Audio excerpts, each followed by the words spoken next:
Good morning, fellow Mavericks. Ngayong umaga po, welcome sa Mavericks PyTorch online video tutorial. Ito po ang tutorial na kung saan tuturuan po kayo ng lahat ng kailangan nyo gawin regarding po sa ating MyTorch business. So ako po si Sam. Ngayong umaga, papakita po namin sa inyo kung paano po kayo mag-register online. Well, first, mag-login po tayo sa loadextreme.ph.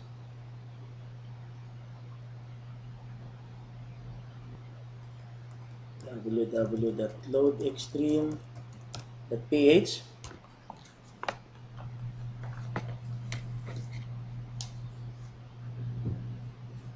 Okay, once na nakalagin na tayo sa website ng LoadExtreme, ang una-una natin kailangan gawin, i-login po natin yung ating account number.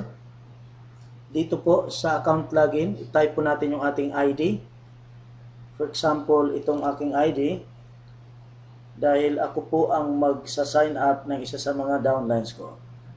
So, 649 031 Okay? 6490310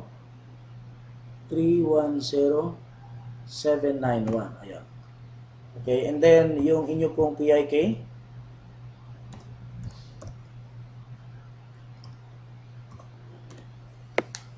Okay, then i-click po natin yung submit. Alright, ayan po, makikita natin dito kung first time pa lang po natin na open yung ating account, kailangan lang po natin i-click itong agree. Sa first time na i-open natin yung ating account, dito lang po natin may encounter ito. Then the next time around, wala na po. Okay, so submit lang natin. Okay, yan. So, yan po ang pangalan ko, V-Mobile Davao. At diyan ko po idudugtong ang isa sa mga downlines ko. Okay? But first of all, kailangan po nating i-take note na bago po tayo makakapag-sign up ng isa sa mga downlines natin sa ating network, let us make sure na mayroon po tayong load wallet. Kailangan po 'yon. So, bago po tayo mag-proceed sa registration proper, check lang natin kung mayroon po akong load wallet. Click po natin itong list transactions. Alright, ayan po ang lalabas. Once na-click natin itong list transactions, makikita po natin dito yung ating online current balance. At dito po makikita nyo mayroon po akong load wallet na 350.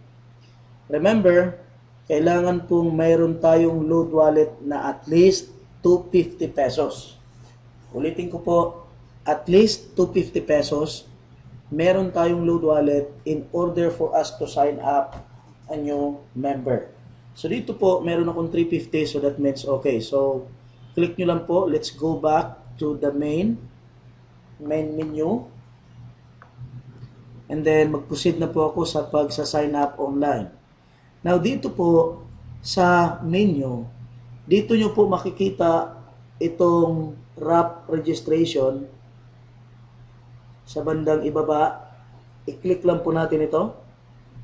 And then lalabas po ang isang napakaliit na window. This is our online application form.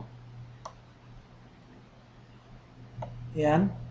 And then, okay, makikita nyo po rito na kailangan uli nating i-login yung ating ID number. So, kailangan ko lang i-type ang aking ID number. 6490310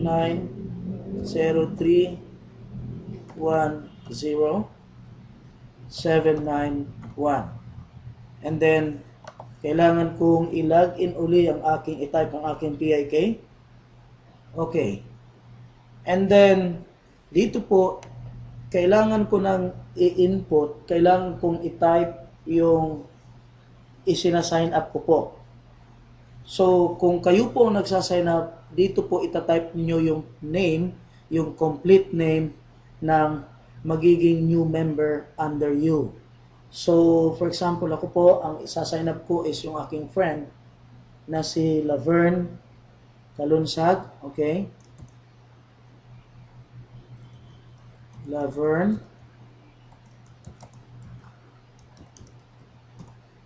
Alright, just make sure na tama pong spelling.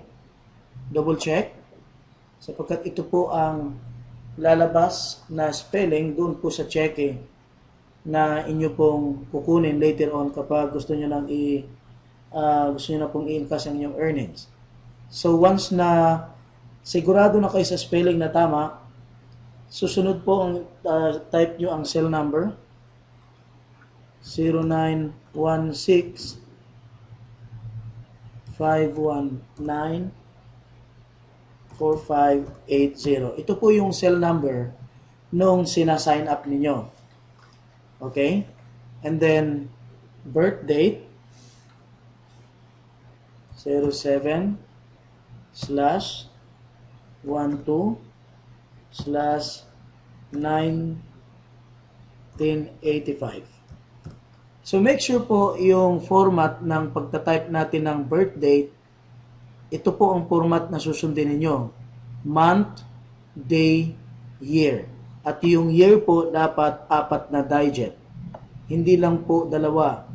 Dapat po 1985. 4 digits po. Okay? And then after that, i-type po natin yung address. 1126 Saint North. Tama ba? Poblasyon Don Carlos Bukidnon. Okay? And then, ito po, kailangan nating i-click yung kanyang telco. Since Globe po, yung kanyang number, kailangan nating i-click yung Globe. Yan po yung kanyang telco. For example, Smart naman po yung kanyang cellphone number. Smart po yung ating pipiliin. Okay? And then, email address. Kung mayroon pong email address, sulat po nyo rito. Kung wala naman, it's okay. Okay. Kung wala pong email address, again, okay lang po yun. Leave it blank. Once na nakompleto nyo na po yung information, once na na-double check nyo, na tama po yung lahat ng information, yung spelling, yung cellphone number, okay? Tama ang cellphone number. And then, it's time to register RAP. I-click po natin itong button na ito, register RAP. And then, lalabas po ulit itong confirmation na making sure na gusto nating i-sign up yung ating sinasign up sa ating ID number. So, i-click lang natin ang OK. Antayin lang po natin yung response ng system. Makikita po natin dito. Okay, yan po. Makikita nyo rito na sabi rito, Tecno user registration for L. Laverne Kalunsag under your Tecno user ID number is successful. And then makikita nyo rito yung remaining load balance is 100. So, yan po ang magiging proseso natin. Kapag okay na, i-click nyo lang yung okay. And then that's it. So, marami pong salamat sa inyong pakikinig at sa inyong pag-aaral ng ating system. Sa susunod po natin muling pagsasama-sama. Salamat po. Ako po ang inyong kaibigan si Sam. Good luck po sa inyo.